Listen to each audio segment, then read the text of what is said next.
Hello viewers, कैसे हैं आप। हमें उम्मीद है कि आप ठीक से होंगे। मेहनत कीजिए, आगे बढ़िए,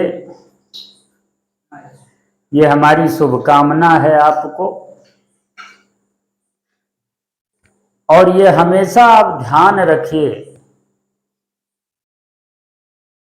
कि मेहनत ही सारी समस्या का समाधान कर सकती है।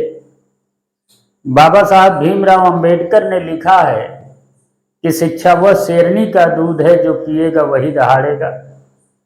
इसलिए शिक्षा सभी समस्याओं का समूल नाश करती है। और आप मेहनत करें, आगे बढ़ें।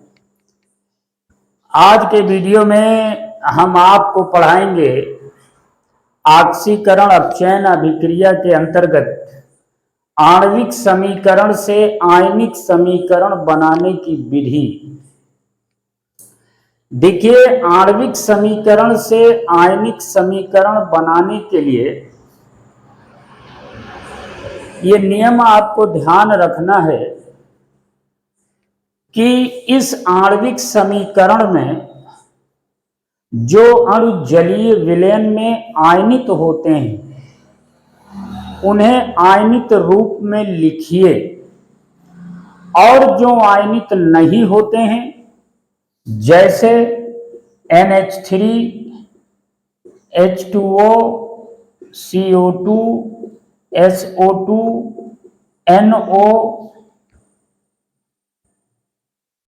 CO आदि, इनको जो है ये जलीय विलयन में आयनित नहीं होते हैं, इसलिए इनको समीकरण में उसी रूप में लिखिए। लेकिन जो जलीय विलयन में आयनित होते हैं, जो जलीय विलयन में आयनित होते हैं उनको आयनित रूप में लिखिए, आयनित रूप में लिखिए। ये नियम आप हमेशा ध्यान रखिए। जो जलीय विलयन में आयनित हो जाते हैं उनको आयनित रूप में लिखिए। जो आयनित नहीं होते हैं जैसे NH3, H2O, CO2, SO2, NO, CO आदि, ये जलीय विलयन में आयनित नहीं होते हैं, इसलिए समीकरण में इनको उसी रूप में लिखिए।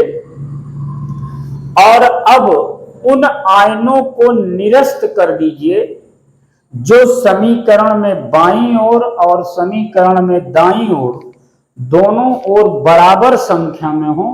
उन आयनों को निरस्त कर दीजिए और निरस्त करने के बाद जो समीकरण बचेगा वही आपका आयनिक समीकरण होगा। जैसे यहां पर दो समीकरण लिखा गया है, इस समीकरण को आप देखेंगे। मान लीजिए पहले यही देख लीजिए, MnO2 + 4HCl। तो MnO2 तो आयनित नहीं हो सकता, जल नहीं आयनित हो सकता और Cl2 नहीं आयनित हो सकता। आयनित हो सकता है तो केवल 4HCl और MnCl2। तो चलिए लिखते हैं आयनित समीकरण। आयनित समीकरण आप लिखेंगे। आयनित समीकरण में इसको लिखेंगे MnO2। इसको आप आयनित करेंगे तो 4H पॉजिटिव + 4Cl नेगेटिव, क्योंकि जितना पॉजिटिव होता है उतना ही नेगेटिव होता है, तब कोई यौगिक बनता है। यहां आ जाइए, Mn2 पॉजिटिव हो जाएगा और 2Cl नेगेटिव, दो पॉजिटिव दो नेगेटिव, +2H2O + Cl2। ये होगा आपका आयनित। 4HCl और MnCl2 दोनों सिर्फ आयनित होगा तो उसको आपने आयनित रूप में लिख दिया। अब हमने नियम बताया है कि समीकरण में बाईं ओर और समीकरण में दाईं ओर जो आयन दोनों ओर बराबर संख्या में है उसे निरस्त कर दीजिए। जैसे 2Cl नेगेटिव यहां है, यहां 4Cl नेगेटिव है, तो दो ये कम हो जाएगा, तो दो ये कट जाएगा, दो इसमें से कट जाएगा, तो बचेगा 2Cl नेगेटिव। अब जो आपका समीकरण बचेगा MnO2 plus 4H positive plus 2Cl negative, arrow लगाइए, Mn2 positive plus 2H2O plus Cl2। ये आपका आयनिक समीकरण होगा, जिसमें आयन होंगे वो आयनिक समीकरण होगा, यानी यही आयनिक समीकरण है, यही आयनिक समीकरण है।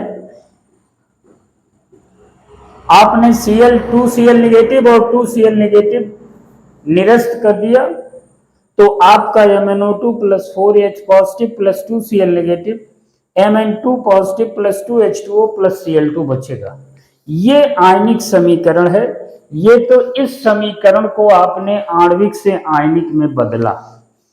अब इसके बाद दूसरा समीकरण है जिसे आप आणविक को आयनिक में बदलेंगे। अब इस समीकरण को देखिए, इसको आयनिक समीकरण के रूप में लिखने पर या आयनित करने पर, इसे आप आयनित करेंगे तो K2Cr2O7 है, जिसको पोटेशियम डाइक्रोमेट कहते हैं। तो इसको आप आयनित कीजिए तो ये 2K positive plus Cr2O7 double negative होगा। आपने इसको आयनित किया 2K पॉजिटिव और Cr2O7 डबल नेगेटिव। यहां आ जाइए 7H2SO4, तो 7 दूनी 14H पॉजिटिव हो जाएगा प्लस 7SO4 डबल नेगेटिव हो जाएगा। ये 14 पॉजिटिव हो गया तो 7 दूनी 14, ये नेगेटिव हो गया। अब आइए 6FeSO4, तो 6Fe2 positive plus 6SO4 double negative, 6 दूनी 12, 6 दूनी 12, दोनों पॉजिटिव नेगेटिव बराबर हैं। अब आ जाइए एरो के बाद है 3Fe2, यानी 3 दूनी 6, 6Fe3 पॉजिटिव, ये 3 दूनी 6 हो गया Fe, ये वैलेंसी है इसकी, और 3 त्रिका 9, 9SO4 डबल नेगेटिव, ये 9 दूनी 18 हो गया, ये 6 त्रिक 18 हो गया। 3Fe2 मतलब 3 दूनी 6, Fe3 पॉजिटिव प्लस 3 त्रिका 9, ये हो गया। अब Cr2 का मतलब 2Cr3 पॉजिटिव, ये 2 Cr है, क्रोमियम है, उसकी वैलेंसी 3 है, plus 3SO4 double negative, 3SO4 double negative, ये हो गया, इसका हो गया, इसका हो गया। अब K2SO4 नीचे लिख रहे हैं, प्लस K2 का मतलब 2K positive plus SO4 double negative plus 7H2। ये हमने इसको आयनित कर दिया। तो आपने देखा कि हमने इस समीकरण को आयनित कर दिया है। अब देखना है समीकरण के इस तरफ, यानी बाईं ओर, और समीकरण के दाईं ओर। हमको ये देखना है कि कौन से आयन बराबर संख्या में है। तो आयन जो बराबर संख्या में है वो देखिए 6SO4, 7SO4, तो 6 7 6 ये 7 ये 13। इधर देख लीजिए 9SO4 डबल नेगेटिव, 9 3 12 और 1 ये 13, 13SO4 इधर और 13SO4 इधर, एक हमने अभी SO4 काट दिया। अब देखिए 2K पॉजिटिव है चिन्ह के इधर, यानी इस तरफ, और 2K इधर है, और कोई चीज कटने वाली नहीं है। Cr2O7 है तो Cr है, 14H पॉजिटिव है तो H2O है, 6Fe2 है तो 6Fe3 है। अब बचेगा क्या वो लिखना है आपको, Cr2O7 double negative plus 14H positive, 6Fe2 positive, arrow लगाओ, 6Fe3 positive 2Cr3 positive plus 7H2O। ये हमने आणविक समीकरण को आयनिक में बदला।